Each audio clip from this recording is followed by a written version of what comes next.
Horas, lemes Medan nih. Horas. Assalamualaikum warahmatullahi wabarakatuh. Shalom, salam sejahtera untuk kita semua. Om Swastiastu, Nama Budaya, salam kebajikan. Tentu yang pertama-tama saya ingin mengucapkan terima kasih atas undangan dari Yayasan Angsa Pura yang memang saya mengenal Angsa Pura ini di tahun 2000-an waktu itu ketika saya aktif menjadi Ketua Bola Basket Indonesia. Dan luar biasa waktu itu di mana Angsa Pura juga berjuang membangkitkan semangat generasi muda dari segi olahraga, dan alhamdulillah sampai hari ini saya lihat ada bulu tangkis, ada catur dan lain-lainnya. Tentu saya terima kasih, ini ada Pak Edi Chandra yang hadir hari ini, Pak Tarman yang hadir di depan, Pak Darman Salim yang hadir, lalu juga dari perwakilan Pemda, dari Pak Gubernur, dan tadi saya lihat ada MUI, ada Kadin, ada Apindo, dan mungkin tokoh-tokoh masyarakat, generasi muda, ibu-ibu, dan tentu yang lain yang saya tidak bisa sebutkan satu persatu. Tadi saya sampaikan bahwa era hari ini adalah eranya Indonesia. Tetapi sudah sekian lama kita itu tidak percaya diri, tidak membuka mata kita. Akhirnya ratusan tahun sumber daya alam Indonesia yang sangat besar ini akhirnya selalu dipakai pertumbuhan bangsa lain, membangun ekonomi mereka, membuka lapangan kerja mereka. Market kita yang besar ini juga sama, dipakai untuk pertumbuhan bangsa lain dan ekonomi bangsa lain. Padahal sayang sekali, ini kita akan terus tumbuh ekonominya sampai 2045. Tidak banyak negara yang mempunyai pertumbuhan konsisten kayak Indonesia sampai 2045. Sayang. Dan kita sudah sering membuktikan. Tahun 98 kita ada krisis politik, krisis ekonomi.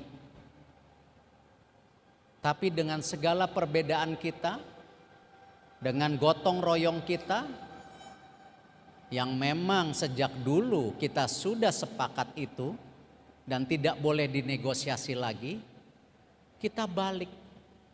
Krisis 98 di bulan Mei, di bulan Maret 99 ekonomi kita sudah mulai tumbuh lagi. Tahun 2008 sama, krisis moneter dunia, kita dibilang kita juga tidak kuat waktu itu, betul Pak? Hah? Kan ahlinya nih, benar? Kita juga dibilang tidak kuat. Kita buktikan, kita bounce back, kita balik. Covid sama, ditulislah akan terjadi ratusan ribu orang meninggal kena Covid di Indonesia seperti India. Indonesia tidak mampu menangani Covid. Betul? Betul?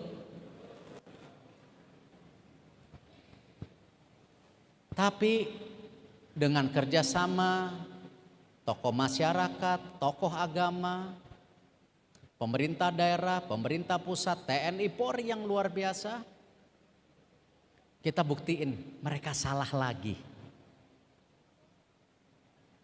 Nah sekarang ini tumbuh terus sampai 2045. Jangan pernah mempertanyakan kita tidak mampu. Sepakat? Nah, tadi yang optimisme, sekarang yang nakut-nakutin dikit. Tetapi saat ini seluruh dunia sedang menghadapi perubahan yang sangat berat. Ini dibilang perubahan yang terberat untuk sejarah kehidupan manusia. Tidak hanya di Indonesia, di seluruh dunia. Ada 5. Satu, kemarin sudah kesehatan. Siapa yang menggaranti pandemi tidak datang lagi 10 tahun lagi? Sejarah kehidupan manusia yang namanya isu pandemi berulang-ulang dari ratusan tahun yang lalu. Dan COVID kemarin tidak hanya isu kesehatan tapi menghantam nadi jantung kita ketika masyarakat tidak boleh bergerak. Sehingga ekonomi juga sangat amat berat. Betul? Sekarang kita lihat lagi. Masuk disrupsi digital. Ini handphone, internet dan lain-lain. Dulu bicara listrik masuk desa, sekarang wifi masuk desa. Dan tidak sekedar itu, masalahnya disrupsi digital ini akan merubah pola usaha dan jenis pekerjaan secara signifikan. Banyak pekerjaan yang akan hilang. Usaha pun berubah.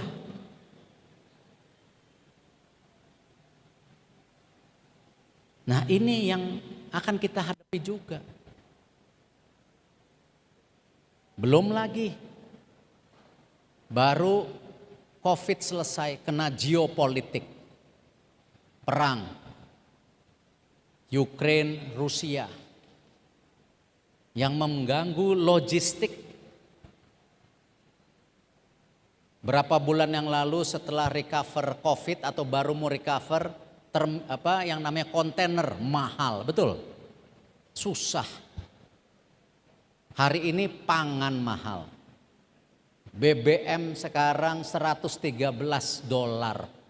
crude oil. Dan kayaknya belum turun. Belum lagi demografi Indonesia sekarang dari 273 juta mayoritas anak muda. 55% itu usianya di bawah 35. Gaya hidupnya beda. Kalau dulu nonton TV, ya, lihat berita, dengerin berita, 3-4 menit kita dalami, baru kita bicara, oh benar atau salah. Hari ini TikTok 8 detik sudah diminta untuk memastikan benar atau salah tanpa pendalaman. Berubah demografi dan mereka merubah yang namanya kehidupan kita. Iklim juga berubah, yang namanya climate change. Kita subur hari ini, 6 bulan lagi belum tentu tidak paceklik. Amerika musim saljunya lewat kemarin sampai Maret April kalau nggak salah. Ini berubah. Artinya apa? Tentu dengan perubahan ini tidak ada kata lain, kita harus bersatu. Kita tidak bisa terpecah-pecah. Kalau tidak, kita tidak kuat. Dan jangan takut, tadi tumbuh 5% terus. Dan kalau kita benchmarking sama Amerika, dengan penduduk yang hampir sama, kekuatan ekonominya mereka luar biasa. Jangan bicara Cina, jumlah penduduknya luar biasa. Nah, ini yang saya minta juga untuk para generasi muda. Sekarang banyak pekerjaan-pekerjaan yang nanti berubah. Kita perlu yang namanya data scientist, software engineers, mining scientist. Yang waktu saya dulu kuliah, judul kuliahnya nggak ada semua ini. Kenapa?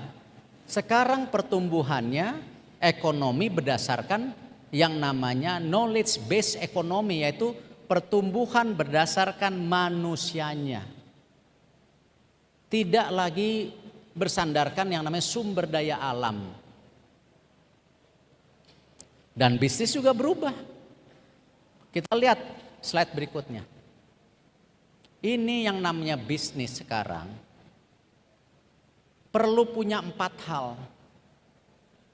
1, dia harus mentransformasi bisnisnya menjadi digital. Mau bisnis perkebunan, sekarang udah ada yang namanya teknologi drone,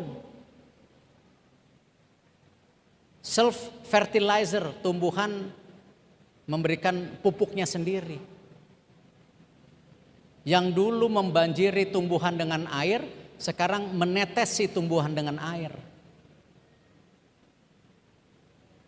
Batu bara berubah digasifikasi jadi DME daripada import LPG. Hari ini sudah 70 triliun kita import LPG, padahal kita punya batu bara yang digasifikasi bisa jadi gas. Etanol itu salah satu bisa menjadi campuran. Kalau sawit ada B30, kita bisa namanya campuran BBM itu menjadi etanol tambahannya. Bisa dibuat bensin pesawat terbang yang namanya Aftur. Itu dari jagung, dari gula, bisa. Jadi memang berdasarkan semua inovasi. Harus punya bisnis model yang bagus. Perubahan terjadi.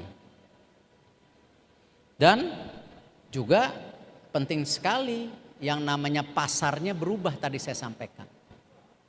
Dan penyakitnya sama. Mau pengusaha besar, medium, ultra mikro, kecil, disiplin keuangannya harus menjadi kunci. Tidak boleh mencampur yang pribadi dengan bisnis. Karena persaingan di dunia usaha sangat berat. Kalau kecampur uangnya tidak disiplin, ya akan tidak besar bisnisnya. Dan ini bisnis-bisnis yang akan ke depan ada. Kesehatan masih menjadi bisnis yang akan luar biasa ke depan. Makanan, minuman, termasuk agriculture, peternakan masih punya potensi. Kita punya alam yang luar biasa. Teknologi, startup, ini luar biasa karena memang tadi demografinya anak muda. Nah, ini bisnis-bisnis yang harus dilihat. Bisnis finansial tetap menjadi kekuatan. Yang baik namanya fintech dan lain-lain. Logistik masih juga dipentingkan. Karena semua mau yang namanya e-commerce, yang namanya pangan, kesehatan perlu logistik. Nah, karena itu BUMN tidak mau menjadi menara gading. Ya, intinya apa? Menang sendiri, enak dilihat, keras dipegang. Karena itu BUMN sekarang saya kecilkan. Dulu jumlahnya 108, sekarang 41. Yang bagi dividen sama saja. Daripada BUMN menggurita, akhirnya membuntu pengusaha daerah, UMKM, suplai seragam sendiri, suplai aspal sendiri, kontraktor sendiri, semuanya sendiri. Ini yang kita bongkar sekarang. BUMN menjadi ekosistem yang besar-besar, yang menjadi pesaing untuk global. Supaya apa? Market kita tidak terus dipenetrasi. Kita terbuka dengan kerjasama dengan banyak pihak-pihak, maupun UKM, swasta kita buka. Asal transparan. Jangan saling ngebohongi. Karena di BUMN juga banyak yang korup. Karena dia merasa jabatannya cuma 4 tahun, 2 tahun. Nah makanya saya implementasikan dari awal di BUMN apa namanya kultur, karakter, bisnis model, efisiensi. Setelah perubahan yang kita lakukan, yang dulu untungnya 13 triliun, sekarang dalam waktu 2 tahun untungnya 90 triliun, naik 700%. Artinya bisa, jumlah perusahaannya lebih kecil, bisnis modelnya lebih kuat, pemimpinnya benar, karakternya benar, orangnya tepat, bisa. Nah karena itu juga sekarang kita fokus apa? Salah satunya untuk support ekosistem, kita fokus yang namanya pembiayaan dan pendampingan untuk semua. Kita bisa lihat bagaimana sekarang Bapak Presiden mendorong yang namanya KUR ya untuk UMKM. Kalau kita benchmarking sama Malaysia sama Thailand, mereka dana perbankan untuk UMKM itu hampir 50%. Di Indonesia baru 20%. Makanya kita dorong untuk 30% secepatnya. KUR kita yang tadinya 260 triliun sekarang menjadi 388 triliun. Tulang punggungnya ya memang BUMN. Kenapa? 92% dari KUR yaitu BUMN bank-banknya. Nah ini kesempatan yang luar biasa. Slide-nya ada. Kita dorong ini. Lalu juga kita merubah strateginya BUMN. Slide-nya berikut.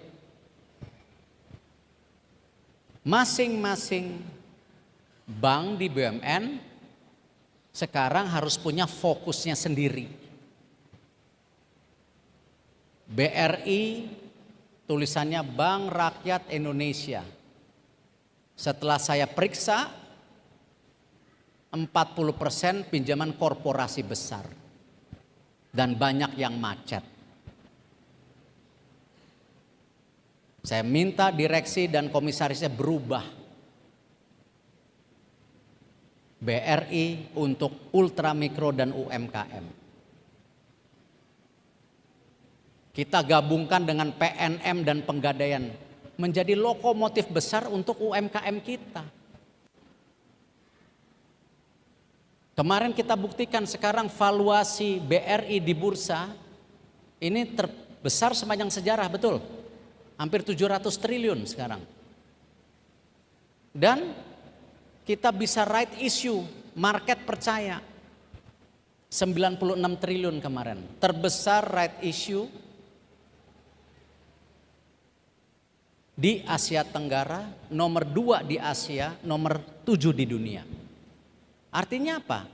Mereka percaya UMKM, masa kita nggak percaya?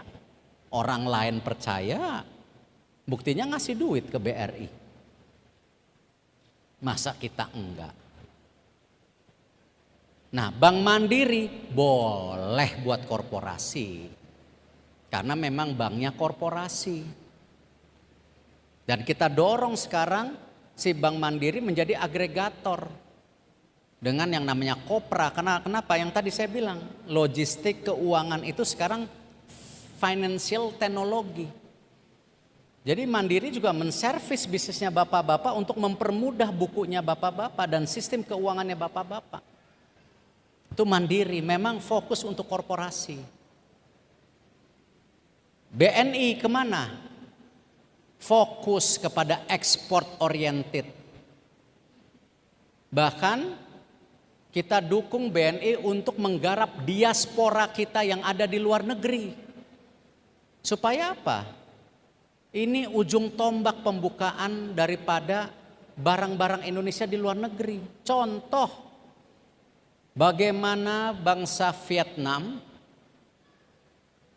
yang dulu mampir di Pulau Galang, sekarang banyak di Amerika, jadi orang-orang kaya baru. Sambal pedesnya aja Vietnam Amerika, namanya Sriracha. Dia mendorong ekonomi Vietnam juga secara tidak langsung.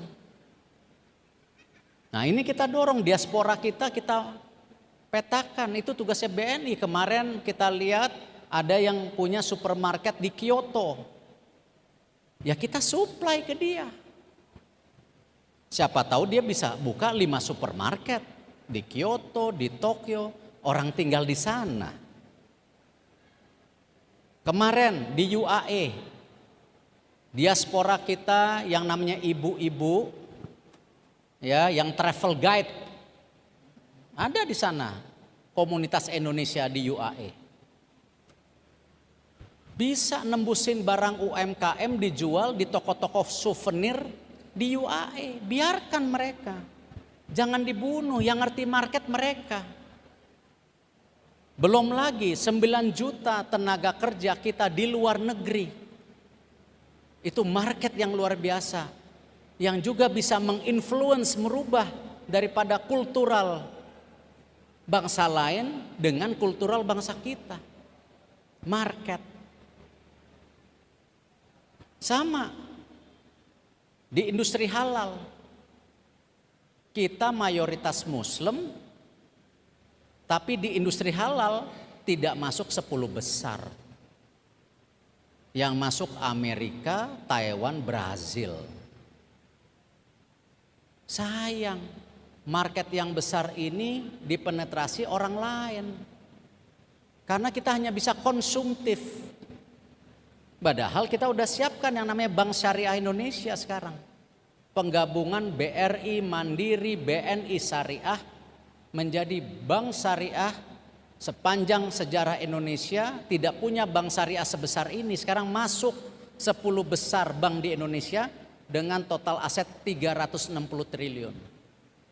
Ini apa? Untuk membangun industri halal daripada dari luar negeri terus masuk ke sini. Dan kita baru saja buka cabang di UAE untuk nyari funding murah, sukuk murah.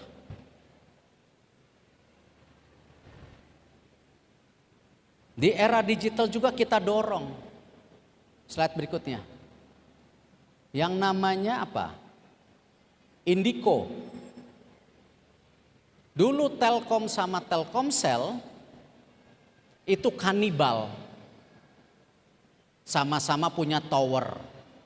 Ya, tower BTS tuh buat, bukan konser Korea BTS ya, ini tower. Sama-sama banyak bisnis yang mirip. Sekarang kita pisahkan. Bahwa Telkom harus kepada B2B. Membangun fiber optik, data center, cloud yang diperlukan oleh industri secara menyeluruh. Karena yang namanya infrastruktur tidak lagi membangun airport, membangun jalan tol, tapi juga fiber optik, data center, cloud harus menjadi bagian terpenting. Telkomsel lebih kepada B2B, business to business, menjadi agregator untuk industri digital Indonesia. Game, semua game online asing, tidak apa-apa. Tapi kita harus bangun game industri kita sendiri. Saya tidak anti asing, tapi keseimbangan harus terjadi karena market kita besar. Nah, inilah Telkomsel sekarang mendorong yang namanya health tech, game lokal, konten lokal. Ini kita dorong. Pembiayaan pun kita buka. Kalau lewat bank pinjem, kalau era startup invest. Kita launching kemarin yang namanya Merah Putih Fund. Diluncurin oleh Bapak Presiden tadi videonya. Di Merah Putih Fund ini kita fokus kepada founder orang Indonesia, perusahaannya beroperasi di Indonesia, slide-nya ada.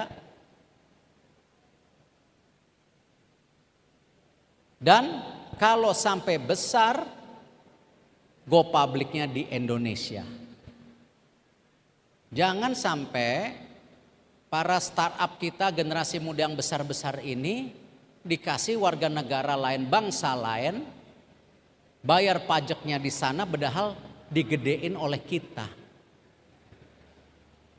Teknologinya di outsource ke India, ke Rusia. Ini kita dorong, kita penetrasi sekarang dengan Merah Putih Fund. Sama brand lokal. Brand-brand lokal sekarang sudah mulai diterima. Ini kita harus bangun brand lokal kita. Kalau kita bisa memakai 60% yang kita pakai hari ini, 60% aja. Baju, celana, sepatu. Cukup untuk membalance yang namanya ekonomi kita. Kemarin saya buktikan Sarinah sejarah yang hampir terlupakan. Sekarang kita bongkar total, itu jadi viral. Itu penuh terus di Jakarta. Artinya apa? Kita bisa.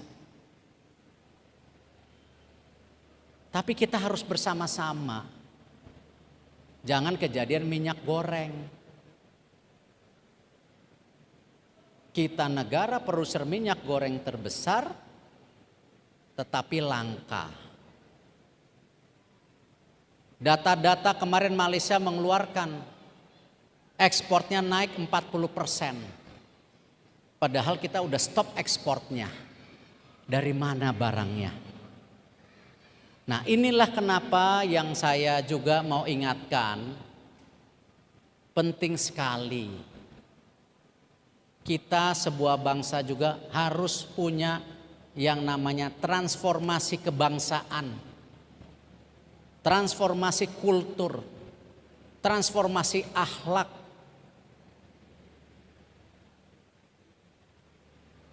Kekuasaan tanpa akhlak akan jadi penindasan. Kepintaran tanpa akhlak akhirnya jadi tipu daya. Kekayaan tanpa akhlak akhirnya kerakusan. Ini yang harus kita balance. Daripada nanti kita duduk di sini nggak bisa bahasa Indonesia, semuanya bahasa asing. Kita tidak anti asing, tetapi sudah waktunya kita bangkit sebagai bangsa. Karena kenapa? Sayang, sampai 2045 tumbuh terus. Jangan kita terlena kayak Brazil. Waktu saya dulu kuliah, Brazil itu masuk yang namanya BRICS. Brazil, Rusia, India, China. Tetapi di masa kejayaannya Brazil tidak melakukan yang namanya transformasi industri.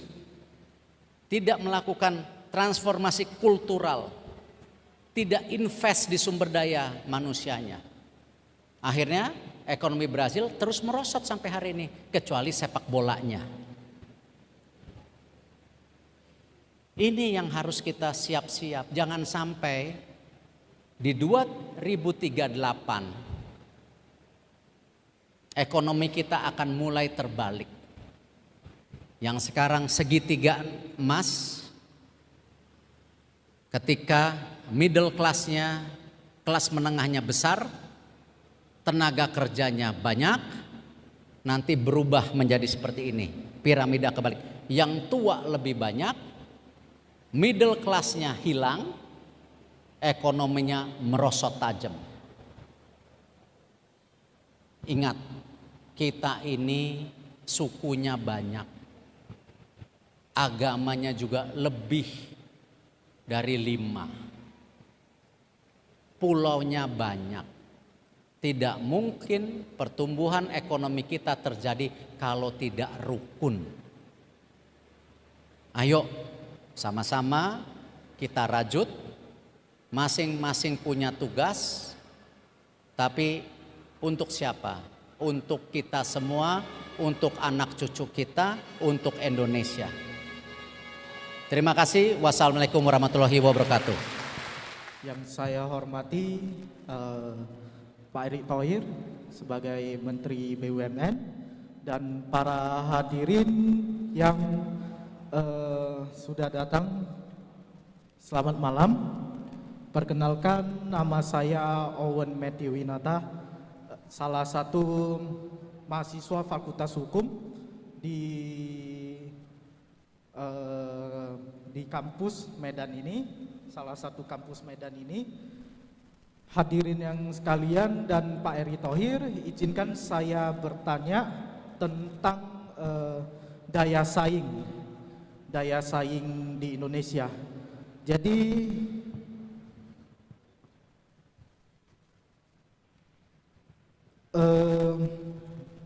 Bapak Menteri Pak Erick Thohir selaku Menteri BUMN yang merupakan CEO dari BUMN juga. Jadi apa langkah-langkah yang akan Bapak lakukan untuk meningkatkan daya saing BUMN sehingga mampu mendongkrak posisi daya saing Indonesia? Menurut Bapak, apa faktor dan kendala utama yang mengurangi daya saing Indonesia? Terima kasih atas izinnya. Silakan, Pak. Ya. Tentu yang paling bahaya ketika kami di pemerintah mengambil kebijakan yang tidak pro market. Tetapi hal-hal ini memang kadang-kadang harus diambil. Contoh, harga BBM sekarang di dunia itu sudah 50-60 ribu. Yang terbaik buat kita melepas harga BBM sesuai pasar dunia. Tetapi kan masalahnya nggak di situ. Pemerintah harus mengintervensi. Dana yang dibutuhkan pemerintah per tahun mulai tahun ini dengan harga BBM $113 itu 350 triliun. Angka yang luar biasa banyak kalau dipakai untuk pembangunan infrastruktur, kawasan ekonomi khusus, permodalan, dan surplus kita karena hasil tambang, hasil pangan habis hanya dibakar. Tapi kebijakan yang berbeda dengan market itu kita harus lakukan kadang-kadang. Seperti BBM. Apakah intervensi seperti minyak goreng harus dilakukan? Sebenarnya nggak perlu. Kalau kita sama-sama duduk mencari equilibrium.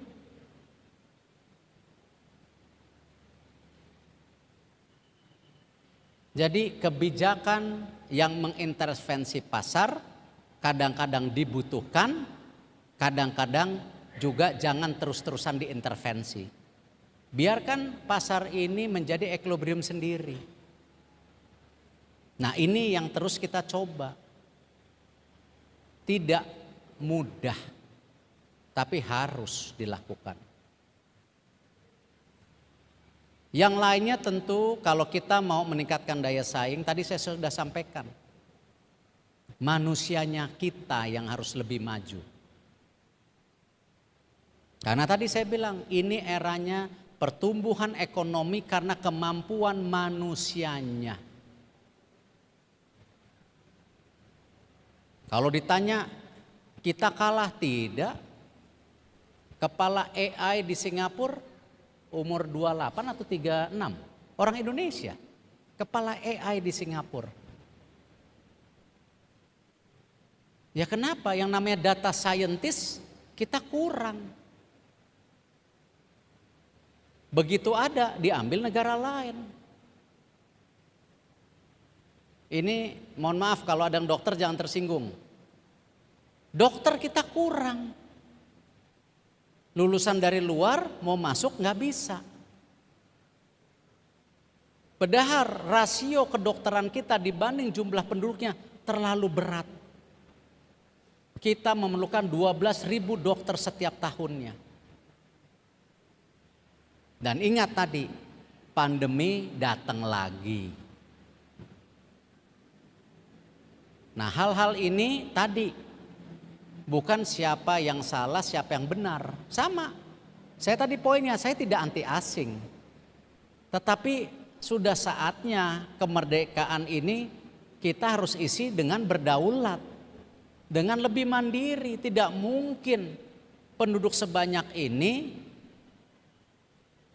obatnya semua import. 95% bahan baku obat. Kebayang nggak kalau tidak dapat bahan baku? Kemarin COVID, beberapa obat harganya yang mestinya 7 juta jadi 100 juta.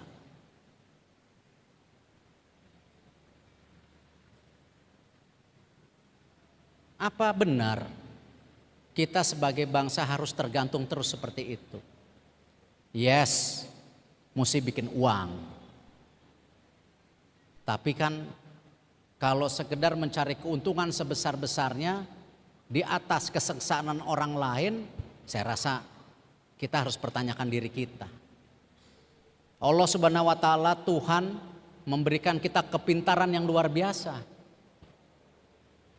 Tapi percayalah, umur ada batasnya. Jadi seserakah-serakahnya kita, begitu dipanggil selesai. Belum tentu anak kita bisa nerusin bisnis kita. Ada teori apa? Generasi ketiga menghancurkan bisnisnya. Lihat aja. Artinya apa? Seimbang lebih baik.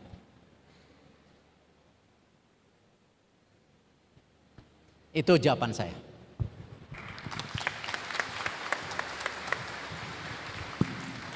Terima kasih Pak Erick Thohir. Pertanyaan kedua silakan Mbak. Ibu, Pak Erick kasih kesempatan Pak Ibu dulu. Nanti Bapak yang di sana silakan. Baik, terima kasih. Assalamualaikum warahmatullahi wabarakatuh.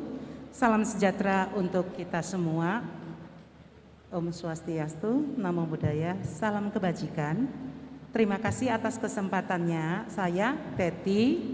Jadi dalam hal ini saya juga merupakan salah satu pengurus Yayasan Sosial Angsapura dan juga saya adalah seorang pejabat lelang kelas 2 dan juga saya itu bekerja di perusahaan swasta. Jadi dalam malam yang berbahagia ini saya bisa ketemu dengan Bapak Menteri BUMN yang kita kagumi memberikan seminar di Yayasan Sosial Angsapura dengan tema bersama merajut Indonesia maju, makmur dan mendunia. Jadi tema ini sangat menyentuh sekali. Tetapi kalau tema ini kita jadikan visi dan misi ke depan itu sangat-sangat bagus. Tapi dalam hal ini gimana cara mewujudkannya, Pak? Mengingat Indonesia kita ini terdiri dari berbagai suku dan juga geografis yang sangat berbeda.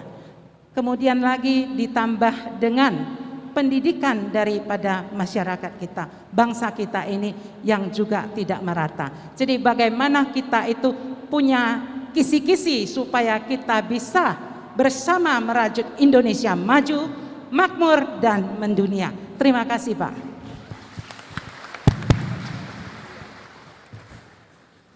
Jangan sampai kita jadi negara modern, tapi negara yang tidak punya budaya. Ingat, perbedaan kita luas sekali. Karena itu jangan pernah lagi kita yang hadir di sini dengan segala kerendahan hati saya, jangan pernah pertanyaan lagi Indonesia ini apa. Jangan jadikan Indonesia menjadi Indonesia yang tidak kita kenal. Inilah Indonesia. Tadi yang saya sampaikan, kita sudah melewati berbagai macam ancaman. Kita bisa buktiin kalau kita bergotong royong, kita satu, lewat. Ini kenapa Indonesia maju itu perlu didasari dengan yang namanya kultural, budaya. Dan juga yang tadi sama bicarakan, ada landasan berdasarkan manusianya. Kami di BUMN merubah CSR kami. Yang tadinya berbagai macam, saya sekarang fokus di 70% dari CSR BUMN. Di apa? Pendidikan. Kita sekarang BUMN memberikan 7.700 beasiswa setiap tahunnya. Zakat BUMN kita kerjasamakan sama Basnas. Supaya apa? Sama, memberikan beasiswa. Dari hitungan Basnas mestinya 10.000 beasiswa akan diberikan di desa-desa. Pembangunan manusia sangat penting untuk memajukan kita. Makmur, tadi yang saya sampaikan, keseimbangan ekonomi. Tidak mungkin yang makin besar jadi besar, yang miskin makin miskin. Kita BUMN harus untung. Tadi saya sampaikan, dari 13 menjadi 90 triliun. Jumlah BUMN-nya dikecilin. Kalau BUMN tidak untung, bagaimana bisa intervensi pasar? Kita 3 bulan terakhir intervensi pasar minyak goreng di puluhan titik. Padahal BUMN cuma punya 4% dari total kebun. Dari curah minyak goreng yang curah kita cuma punya 18%. Tapi kita operasi pasar terus. Kenapa? Ini menjaga.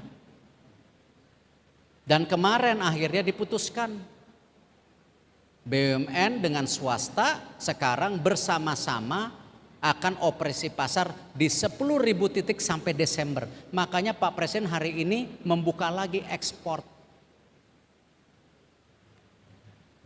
Nah, sama-sama.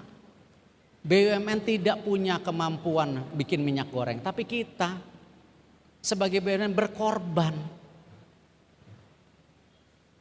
Karena apa? Kita punya kekuatan. Dulu PTPN itu dikorupsi 41 triliun sampai sekarang hutangnya 41 triliun. Kita restrukturisasi. Sekarang PTPN yang tadinya rugi 1,6 triliun di buku, hari ini untung 4,6 triliun. Sayangnya hutangnya besar, kita bayar. Itu yang kita lakukan. Sama tadi, dengan perubahan bisnis model perbankan, buktinya BRI nggak sakit, tambah kuat. Ayo coba adu bank swasta sama BRI, ayo.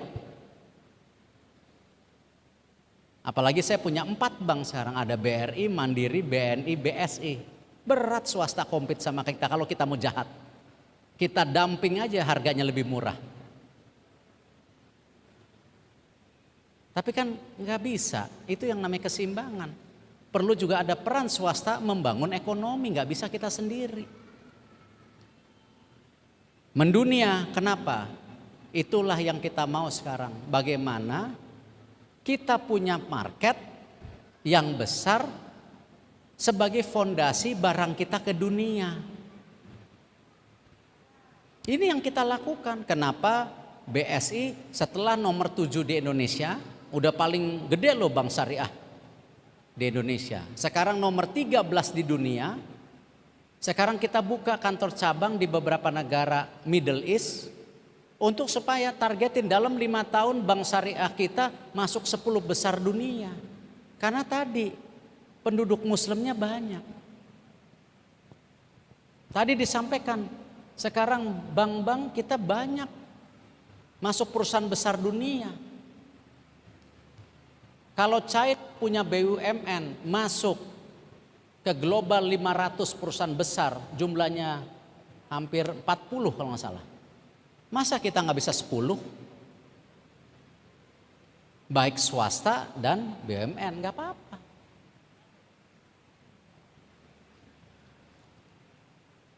Bisa kalau mau sama-sama. Kita punya program makmur di mana petani diberikan pembiayaan oleh ketiga bank BUMN. Pupuk tepat waktu. Pupuknya bukan pupuk subsidi, non subsidi. Awalnya petani terkaget-kaget. Tapi kita dampingi apa? Bibitnya yang benar. Kita kasih asuransi jasindo kalau sampai gagal panen. Lalu kita off taker hasilnya. Kalau yang sawit, yang gula, BUMN beli sendiri. Yang padi dan jagung, kita bersama swasta. Karena tidak mungkin swasta bisa ngumpulin segitu banyak petani. Tidak mungkin compete pupuk sama kita. Tapi off takernya swasta di belakang kita. Kopi sekarang, Mayora ikut. Grup lain ikut, nggak apa-apa, BUMN-nya di depan. Daripada yang beli orang lain. Akhirnya kopi kita hanya jadi campuran di negara lain, bukan menjadi kopi mahal. Padahal pertumbuhan industri kopi di Indonesia oleh generasi muda kita sekarang warung-warung kopi di mana-mana. Artinya apa? Kalau dari 100% produksi kopi Indonesia bisa 60% diserap di dalam negeri yang kualitasnya bagus, berarti apa? Kita juga bisa menjaga harga kopi dunia karena kita nomor 4 terbesar di dunia. Cuman kalau kita mau dibohongin kopi kita sebagai hanya campuran, ya nggak akan maju. Petaninya tetap miskin. Traders kita, pengusaha kopi di Sumatera Utara, Sumsel, Lampung yang saya temuin, mereka nggak kuat lawan asing yang gede-gede. Sekarang dari 50.000 hektar yang tadi campuran sawit, tebu, padi, jagung, kopi, sekarang sudah 87.000 hektar. Tahun ini 200.000 hektar tembus. Petaninya, pemasukannya naik 46%. Produksinya naik 36%. Bisa kalau mau. Asal jangan serakah, petaninya dibohongin. Ya, emang kita mau panas-panasan? Itulah. Ini kita bisa kalau kita mau. 2 terakhir.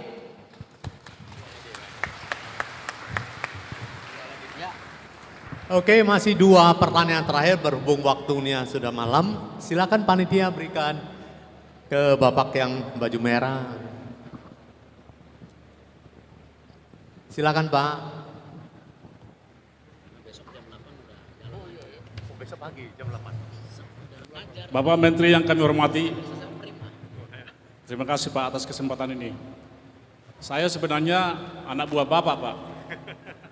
Nama saya si Jabat. Kebetulan sekarang ini dipercayakan untuk menangani smelter grade alumina refinery yang di Menpawa Pak. Mudah-mudahan dengan sentuhan Bapak nanti akan lebih cepat berproduksi 2023. Bapak Menteri, sesungguhnya sepak terjang dari Bapak sudah sangat dimaklumi semua orang. Kalau ngopi-ngopi di grassroots di Medan ini Pak, nama Bapak sudah sangat dikenal. Banyak cirinya. Ini bukan muji Pak, ini fakta. Jujur aja Pak, kami tahu apa yang Bapak perbuat untuk pencegahan COVID-19. Bapak bekerja di belakang layar, tidak menampakkan diri, tetapi semua orang tahu pada umumnya yang betul-betul jeli gitu. Yang paling saya appreciate Bapak dari semua prestasi-prestasi yang sudah Bapak tunjukkan itu Pak, salut buat Bapak. Dan di BUMN, karena saya dulu di Inalum Pak, 40 tahun saya di Inalum, dan masih Bapak percayakan di Smelter Grade Aluminium Refinery yang merupakan juga keluarga Inalum, terima kasih banyak. Saya pikir, karena saya juga sebelumnya di swasta, Inalum kan dulu kan PMA Pak, jadi 20 tahun saya PMA, 20 tahun menjadi BUMN. Saya tahu persis Pak perbedaannya. Langkah-langkah yang Bapak lakukan ini, saya kira on the right track Pak. Dan saya optimis dengan apa yang Bapak lakukan ini, mudah-mudahan yang Bapak lakukan ini tetap terlanjutkan. Ada 2 pertanyaan saya Pak, bukan pertanyaan barangkali, semacam sharing ke Bapak ini. Dan saya sangat setuju concern Bapak yang tadi mengenai akhlak. Terus terang saja Pak, benar orang-orang Indonesia di mana-mana pintar-pintar. Di banyak negara Bapak yang lebih tahu. Bapak sudah memberikan beberapa contoh tadi. Habibie sendiri mendiang presiden kita, semua orang tahu. Tetapi bicara soal akhlak tadi Pak, benar. Jadi saya ingin lebih mendalami dari Bapak, bagaimana sesungguhnya ini Pak. Memang Bapak tadi sudah menunjukkan tadi beberapa hint bagaimana supaya akhlak itu. Tetapi di grassroots faktanya Pak, terus terang saja, masih banyak politik identitas, masih banyak unsur sara yang sekarang dengan gampang Pak beredar karena mass media. Seperti Bapak katakan tadi, kalau dulu masih butuh waktu, masih ada waktu menitan untuk mencerna benar apa tidak, sekarang tinggal 8 detik seperti yang Bapak katakan tadi. Jadi sebenarnya era disruption ini banyak hal yang Pak sangat positif, tetapi memang banyak yang impact yang barangkali juga mencemaskan. Tapi bukan berarti kalau mencemaskan harus ditakuti, tapi harus bagaimana mencegahnya gitu. Itu yang pertama Pak. Jadi kalau masih ada waktu, tolong Bapak berikan kira-kira konkretnya kayak mana kita buatin Pak soal akhlak ini. Yang kedua, saya pikir apa yang sudah Bapak sebut tadi, walaupun terus terang saja baru pertama sekali saya bertatap muka dengan Bapak, kalau waktu di Jakarta ya saya paling belakang duduk Pak gitu. Tapi diberi kesempatan, pada kesempatan ini di depan disuruh Pak Tarman, teman saya, di depan, sehingga saya punya kesempatan bertanya ke Bapak. Semua visi Bapak ini sebenarnya bagi kalangan muda juga, bagi kalangan intelek juga sangat tepat untuk membangun Indonesia. Tidak hanya untuk 2045, karena nanti akan ada lagi era-era yang kita sebut. Hanya ini saja Pak Tarman. Artinya bagaimana kita mendukung agar visi ini bisa dilaksanakan gitu. Ya, kenapa ke Pak Tarman yang sebagai mewakili Angsa Pura yang mengumpulkan kita yang kurang lebih dari 1.000 orang hadir di sini, itu Pak, saya kira perlu kita support hal seperti itu. Bapak Thohir tidak ada pamrih apa-apa untuk visi itu. Karena kita tahu sepak terjangnya sudah tahu kita Pak. Sejak dulu di swasta saja sudah kita tahu beliau itu. Pertama sekali saya masih muda Pak, dengar nama Bapak memiliki klub sepak bola di luar negeri, itu sudah sesuatu kebanggaan orang Indonesia, kan gitu Pak. Artinya dengan demikian bagaimana supaya visi ini, kalau saya tidak teleng-aling-aling Pak Menteri, bicara, kita dukung itu Pak Erick Thohir. Nggak ada tepuk tangan Pak, kenapa tidak ada tepuk tangan? Itu Pak, jadi artinya yang kedua ini sebenarnya di samping untuk mengajak, juga bagaimana kira-kira bagi kami Pak yang betul-betul mengetahui, memahami, dan sangat setuju dengan program-program Bapak ini, agar tetap kami bisa mengikuti dengan baik dan malah menebarkannya ke sekeliling kami. Hanya itu pertanyaan saya Pak. Sekali lagi mohon maaf kalau ada yang kurang lebih. Terima kasih banyak. Assalamualaikum warahmatullahi wabarakatuh. Oke, mungkin satu lagi pertanyaan terakhir. Tolong to the point, berhubung waktunya singkat. Terima kasih. Silakan mau ibu-ibu ya Mbak ya. Supaya seimbang silakan ibu-ibu.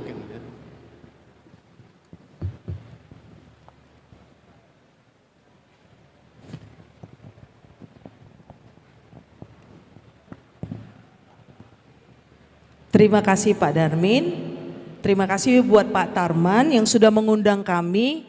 Saya bersama Ibu Ketua Pinti Sumut, Ibu Nurni Angsana, ada Ibu Elipoh, ada Ibu Asim bersama Bapak, dan saya Teresia. Saya sudah 4 kali ketemu sama Pak Erick Thohir, jadi wajahnya tidak asing. Dan Instagram saya sampai detik ini foto profilnya adalah bersama Pak Erick Thohir. Kami sama-sama di TKN. Pak, terngiang-ngiang di kepala saya, Bapak bilang tadi, belum tentu generasi ketiga dapat menjaga harta warisan bapaknya.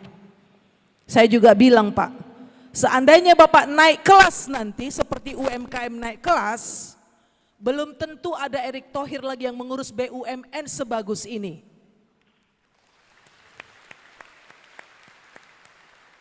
Karena anak kembar saja Pak, bisa berubah mindsetnya kalau dia salah pergaulan. Apakah Bapak sudah mengkader seseorang ke depannya menjadi Erick Thohir Junior yang bisa mengurus BUMN sebagus ini, setransparan ini? Apalagi Bapak, di zaman Bapak menjadi ketua TKN pun Bapak merangkul banyak anak muda. Pak, satu lagi yang terngiang-ngiang, to the point aja. Bapak bilang transformasi akhlak. Itu dari reformasi ke transformasi akhlak. Pak, saya mau tanya, bagaimana kita mau transformasi akhlak apabila intoleransi di Indonesia ini masih ada terus dan belum tuntas? Hanya itu Pak, terima kasih Pak.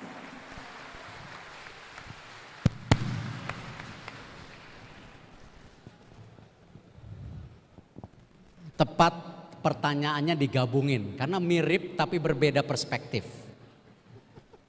Tentu pemimpin yang gagal adalah pemimpin yang tidak bisa melahirkan regenerasi. Karena itu sama tadi yang disampaikan, kita di BUMN melakukan yang namanya keberpihakan. Apa? Contoh, selama ini tidak pernah kepemimpinan BUMN yang namanya kepemimpinan wanita itu ditargetin. Sekarang itu sudah menjadi keputusan dan kebijakan yang tidak boleh dirubah lagi. Yang namanya kepemimpinan wanita di BUMN itu harus mencapai 25% tahun 2023. 2021 sudah 15%, bahkan lewat 16%. Karena itu kita terus dorong mencapai 25%. Kita bisa lihat sekarang, yang namanya kepemimpinan wanita leadership di BUMN banyak sekali. Dirut Pelindo, ya, Dirut Pelni itu perempuan. Dirut Damri yang bus itu perempuan. Dirut Pertamina perempuan. Direktur Keuangan Pertamina perempuan. Direktur Keuangan BRI perempuan. Wakil Dirut Bank Mandiri perempuan. Banyak. Dan itu kita pastikan. Kenapa? Di dalam sebuah manajemen harus ada check and balance. Kalau laki semua senangnya sama, bahaya. Terjadi kesepakatan. Kalau ada leadership perempuan itu akan menjadi balance. Di kepemimpinan muda kita dorong juga. Mayoritas penduduk Indonesia anak muda. Yang mengerti perubahan zaman itu anak muda. Makanya sekarang kita dorong bagaimana kepemimpinan BUMN yang muda itu sekarang yang di bawah 42 tahun kita beri kesempatan jadi direksi. Dan dari berbagai tempat, tidak hanya dalam BUMN tapi dari luar. Kemarin Fajrin dari Bukalapak foundernya masuk Telkom, umurnya masih 36. Maya Witono, siapa yang bisnis media di sini? Ada? Ada? Enggak ada? Yang bisnis periklanan ada nggak di sini? Ada. Tahu Densu, Pak? Densu itu perusahaan agensi terbesar di Indonesia sekarang ya. Nah, Maya Witono itu salah satu CEO Densu yang terakhir. Mau gabung untuk membangun ekosistem pariwisata Indonesia yang selama ini salah arah. Dari 100% kue pariwisata Indonesia, semua kita terjebak dengan turis asing.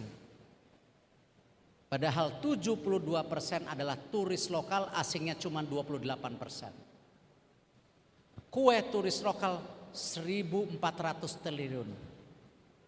Turis asing cuma 300 triliun. Kenapa? Pembangunan infrastruktur buat turis lokal di nomor 2-in. Ini yang kita harus perbaikin dan kita bangun. Apalagi sekarang yang namanya infrastruktur di Sumatera sudah mulai tembus. Makanya kemarin Pak Presiden membangun taman baru candi di Jambi. Investasi 1,5 triliun. Kami BUMN membangun yang namanya Bakauni Harbor City yang di Lampung. Karena apa? Penyeberangan antara Sumatera ke Jawa itu naik 40%, sekitar 20 juta orang menyeberang. Kita harus investasi. Nah, kembali ke leadership muda kita dorong. Kenapa? Kembali. Ada check and balance dan ada apa? Continue leadership. Kenapa? Ya mau nggak mau kita harus beri kesempatan yang lebih muda dari kita untuk jadi. Wamen-wamen saya adalah wamen-wamen yang tepat menggantikan saya ke depan. Dua-duanya bankers top. Pak Tiko, Pak Pahala. Kemarin bankers yang satunya Pak Budi udah diambil jadi menteri kesehatan. Kemarin saya punya deputi SDM diambil kementerian lain. Banyak sekali orang BUMN sekarang diambil oleh kementerian lain, bahkan diambil untuk beri penugasan baru. Ibu kota negara 30 orang BUMN diambil. Capek ngedidik orang. Tapi ya harus. Kalau kita mau berkelanjutan ya harus mendidik orang. Kunci daripada yang namanya kontinuitas ada 3. Memberi kesempatan generasi muda untuk diberikan. Kedua, tetap ada check and balance. Karena tidak mungkin kita tidak membangun sistem hanya orang. Hanya membangun orang akan terjadi absolute korup. Karena apa? Menjadi absolute power. Kita harus punya dua-duanya, sistem dan orang. Yang ketiga, tadi yang kita dorong, apalagi sekarang dengan era digital, semua KPI kita itu bisa tercatat dan terdaftar. Mesti ada hasil. Itu yang kita dorong sekarang. Jadi saya confidence apakah akan ada pemimpin-pemimpin baru di BUMN, saya confidence ada. Karena kita sekarang sudah penetrasi sejak dini. Baik kepemimpinan wanita, kepemimpinan anak muda, baik juga apa? Training-training yang namanya direksi BUMN. Kita terus. Sistem training di BUMN sekarang bukan kementeriannya yang mentraining. Tetapi para direksi BUMN itu digabungkan menjadi Forum Human Capital BUMN, dia yang mentraining. Kenapa? Lebih ngerti dia daripada kementerian. Jadi kita mirroring. Supaya apa? Orang kementerian pun ditraining oleh BUMN. Yang kita jaga di BUMN jangan korup. Itulah tugas kita. Akhlak sama. Transformasi bisnis di BUMN tidak mungkin terjadi kalau tidak ada transformasi human capitalnya, manusianya. Karena itu saya di BUMN tidak pernah ketemu yang namanya direktur, betul? Hanya dirut. Kenapa hanya ketemu dirut? Simple. Kalau saya ketemu direksinya, biasanya nanti genit direksinya, pengen jadi dirut. Akhirnya dia lobby kepala daerah, lobby tokoh agama, lobby pengusaha. Setiap tahun begitu mau RUPS, WA saya itu penuh. Diintervensi sama orang-orang yang nitip. Makin banyak yang nitip, makin saya tidak jadiin.